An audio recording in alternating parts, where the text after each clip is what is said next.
आज या ठिकाणी फार दिवसांनी नाही, फार वर्षांनी आले. एक काळ असा होता, इथे येणं माझं नेहमीच असायचं. सुरुवातीच्या काळामध्ये शेतीला पाणी नव्हतं आणि म्हणून गावातल्या सगळ्या लोकांना एकत्र बसून खंडेश्वरीची नीट योजना आपण केली आणि क्षेत्र हे बागायत करण्याच्या उद्देशी काळजी घेतली.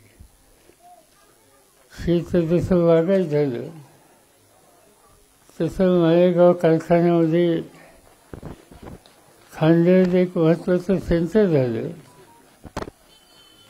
या ठिकाणी उसाचं क्षेत्र वाढलं. लोकांच्या राहणीमानात फरक व्हायला आणि आज येताना मी रस्त्याने बघत होतो की अनेक ठिकाणी लोकांनी छोटे मोठे लहान बंगले बांधले. याचा अर्थ राहणीमानात बदल झाला आणि त्याचं कारण तुम्ही जे कष्ट करता, ऊसाचं उत्पादन करता, शेती उत्तम करता आणि त्या सगळ्याचा परिणाम झाला. पण याच्यामुळे एक नुकसानही झालं. नदीमध्ये आपण बंधारे बांधले, त्या बंधाऱ्याचं पाणी आपण उचललं, वीज योजना केली आणि नदीकाठची सगळी जमीन ही काळी जमीन आहे. झाड लवकर लागत नाही आणि त्या जमिनीत पाणी नदीचं गेलं आणि ते पाणी नदीचं जाऊन पुन्हा झिरपत पुन्हा नदीत गेलं आणि त्यामुळं खारवत जमिनीचं क्षेत्र हे वाढलं आणि जमिनीचं नुकसान झालं, उत्पादन घटलं. आणि त्याशिवाय नदीमध्ये जे काही पाणी आहे ते अतिशय वाईट पाणी आहे आणि त्याची कारणं आहेत.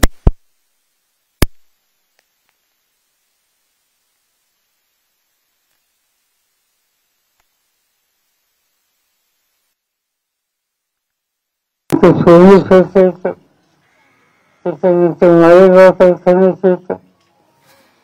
या अशा संस्था अशी नदी खराब करण्याच्यासाठी जबाबदार. यासाठी काहीतरी केल्याशिवाय गत्यंतर नाही. तिथे केलं नाही तर रोगराई वाढेल, जमिनीचा पोत खराब होईल, उत्पादन घटेल. या संकटात आता आपण जातोच आहोत.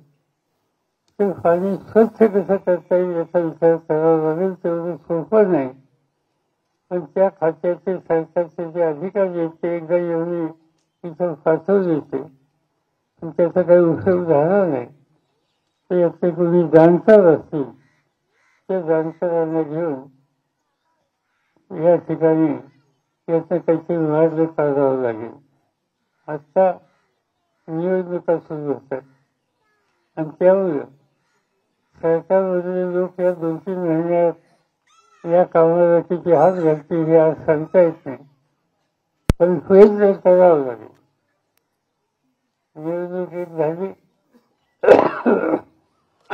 आणि या निवडणुकीमध्ये सुप्रियाला तुम्ही फार मोठ्या मतांनी विजयी देशाचा फादर विजयी एक जागरूक खासदार म्हणून त्यांचं नाव लौकिक आहे. त्याच्या पाठीशी मतदारसंघाची आपल्या गावची जनता सगळी उभी राहिली आणि या कामाला तुम्ही प्रोत्साहन दिले. आज ही निवडणूक झाली, तुमच्या पाठिंब्यानं निवडणूक झाली, तुमच्या पाठिंब्यानं यश मिळालं. आता याच्यानंतरची एक निवडणूक विधानसभाची त्याचा विचार आपल्याला करावा लागेल आणि महाराष्ट्राच्या जनतेच्या मदतीनं महाराष्ट्राचं राज्य हे त्याच्या हातात घेता येईल हा प्रयत्न आम्हाला लोकांचा राहील. आणि ही जे कामं करायची असतील ते राज्य हातात राहील. आपण राज्य हातामध्ये ठेवण्याच्या दृष्टीनं पावले टाकावी लागतील आणि तेच काम आता करायचं या 2-3 महिन्यात. तुमच्या सगळ्यांची साथ त्याला मिळेल अशा स्वतःची अपेक्षा या ठिकाणी व्यक्त करतो आणि पुढे नीरा वगैरे जायचंय अधिक वेळ न देता मी आपल्या सगळ्यांची रजा घेतो पुढच्या गावाला निघतो. नमस्कार. महाराष्ट्राचा बुलंद आवाज.